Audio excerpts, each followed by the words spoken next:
Dear Patriots, before the news starts, please subscribe to our patriotic channel by clicking the subscribe button. Give us a thumbs up to this video. Don't forget to leave your opinion below in the comments section. Share the news on Facebook and Twitter so you friends see it. Thank you. While everyone was attacking Melania's shoes, nobody noticed the unbelievable thing her hat said. Yesterday the media and the alt-left decided to make some very mean jokes about Melania Trump just because she wore heels when her and President Trump went to visit Texas yesterday. Well, boo-hoo, snowflakes. What y'all should have been focusing on is her hat, which sets all those haters straight once and for all. Her hat said FLOTUS because she is the First Lady of the US whether you like her shoes or not. Let's be honest, though. Melania could offer those libs free college and unlimited welfare and they would still hate her because she is a Republican. It's sad. Remember back when Obama chose not to visit the flood victims in Louisiana back in 2016? I guess he didn't want to get his Italian leather shoes wet. Well, the current president and First Lady went to Louisiana then and they are on the ground, doing the work again this time. The truth of the matter is that the left is going after Melania for her shoes because they have nothing else left.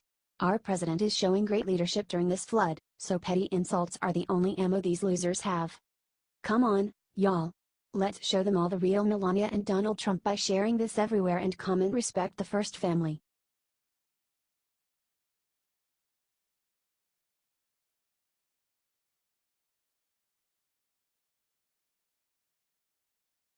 Just now Trump went on stage in Missouri and announced how much he's cutting our taxes. President Trump went to Missouri today to build on a key message. He called it the biggest tax cut in the history of our country. He is going to make it easier for the middle class. Look what Trump said about Congress. According to ABC News, the last official paper from the White House was a one-page outline released by Treasury Secretary Steve Mnuchin and Gary Cohn from April. The Mnuchin-Cohn proposal includes the following. He wants to do the following. Reducing the 7 current tax brackets to 3. Lowering taxes on business. Eliminating tax breaks that mainly benefit wealthy individuals. And encouraging the repatriation of overseas profits. Everybody has an agreement we are going to move this as fast as we can, Mnuchin said on April 27. According to the New York Times, Mnuchin-Cohn has proposed a 15% to a 25% corporate tax so far. He has proposed a 35% income tax ceiling as well. Share this everywhere if you want Trump to lower taxes for Americans. It's time to cut all our taxes and make this country great again.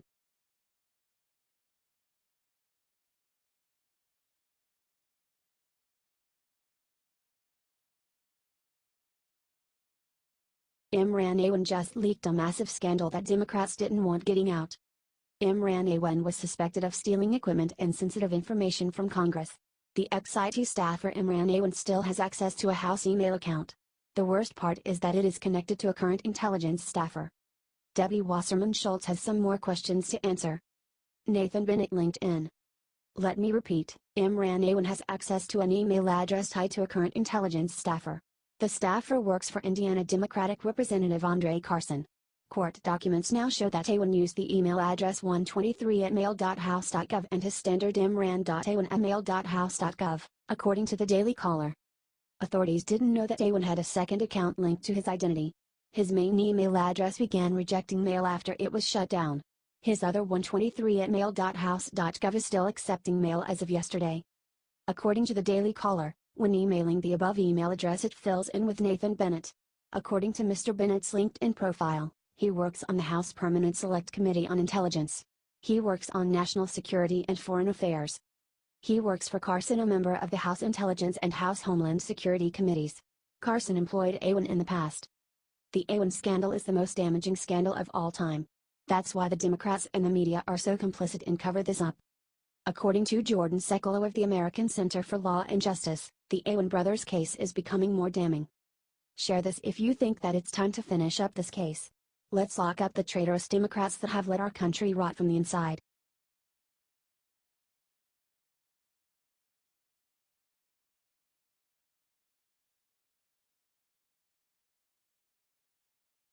Thank God. GOP representative just handed Trump the most incredible gift that will finally end Russia investigation. Republican California Representative Dana Rohrabacher just made President Trump a very happy man. With an unprecedented display of dedication and determination, Robert Bacher traveled the world to find the real truth behind the never-ending Russia allegations. It turns out the evidence America has been waiting for was sitting in the Ecuadorian embassy in London with WikiLeaks founder Julian Assange. When Robert Bacher finally returned home, he immediately told the Daily Caller that Assange promised him information that would reveal who was actually behind the DNC hack. Robert Bacher continued with an assurance that he safeguard the evidence and bring it directly to Trump. It is my understanding from other parties who are trying to arrange a rendezvous with myself and the president, it is being arranged for me to give him the first-hand information from Assange, Robert Bacher told CNN. President Trump expressed a similar excitement and said the United States is being given information that will be of dramatic importance. But more importantly, our commander-in-chief will finally have room to breathe and do his job.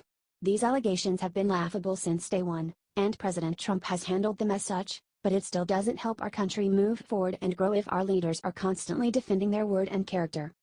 As an American citizen, I want to applaud these brave men for finding the truth. And if you're proud of this amazing moment, share this with the world now. Sources: dailycaller.com.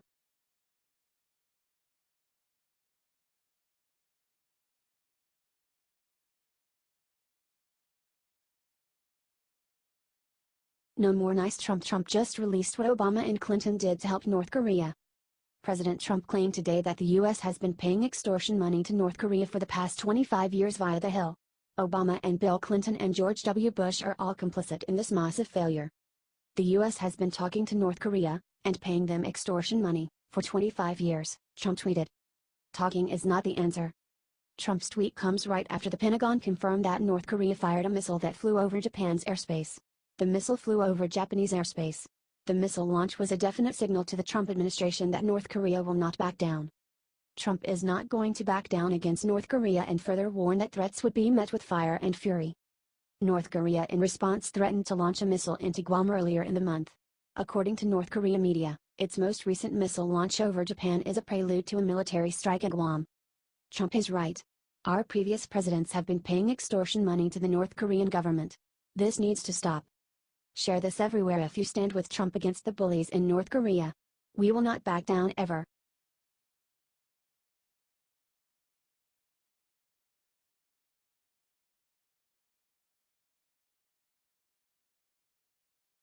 IT's over Nancy Pelosi just teamed up with Trump to do unthinkable to Antifa. The world must be turning upside down right now. It's crazy enough that we are in the nuclear standoff with North Korea and are dealing with the worst hurricane in U.S. history. None of those things can begin to compare to the unconscionable, unbelievable, and unimaginable thing that Nancy Pelosi just agreed with Trump on. Nancy Pelosi agreed with President Trump that Antifa is causing the violence in our country. It's crazy, right? Minority Leader Pelosi is actually siding with the president for once. Pelosi's official statement on the matter, which was very politically written, read: Our democracy has no room for inciting violence or endangering the public, no matter the ideology of those who commit such acts. The violent actions of people calling themselves Antifa in Berkeley this weekend deserve unequivocal condemnation, and the perpetrators should be arrested and prosecuted. It's a powerful statement but leaves one very big question: why did it take her so long to condemn a clearly violent organization operating in her own backyard? And it's not just Pelosi who is turning on her own alt-left base, either. The mayor of Berkeley, who used to defend the alt-left sections, went as far as to declare Antifa a criminal gang. In this case, a win is a win and we should take it. Our first goal should be to take down the violent fascists known as Antifa, and if the Dems want to help, I say we let them. Now let's hold Pelosi 100% accountable for her words by sharing them everywhere and let them know we will not tolerate Antifa, the KKK, the Black Panthers, the neo-Nazis, or any other hate group in our country. Can I get an amen?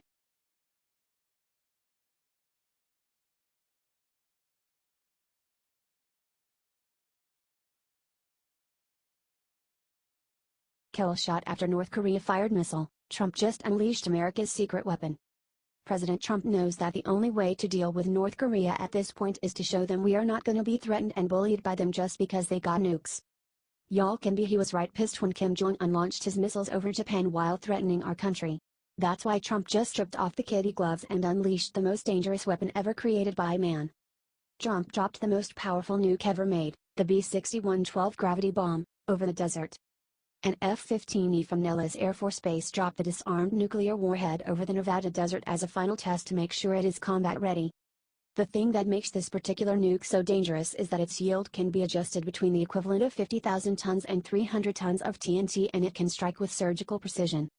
This is a clear message to that madman over in North Korea. He may have 60 nukes, but we have thousands that could evaporate his crazy ass from the history books. Look, Kim Jong-un thought he could intimidate us while we are busy cleaning up the hurricane mess. He is a monster. So, let's make sure this message gets to all by sharing this everywhere. Kim will not intimidate our country.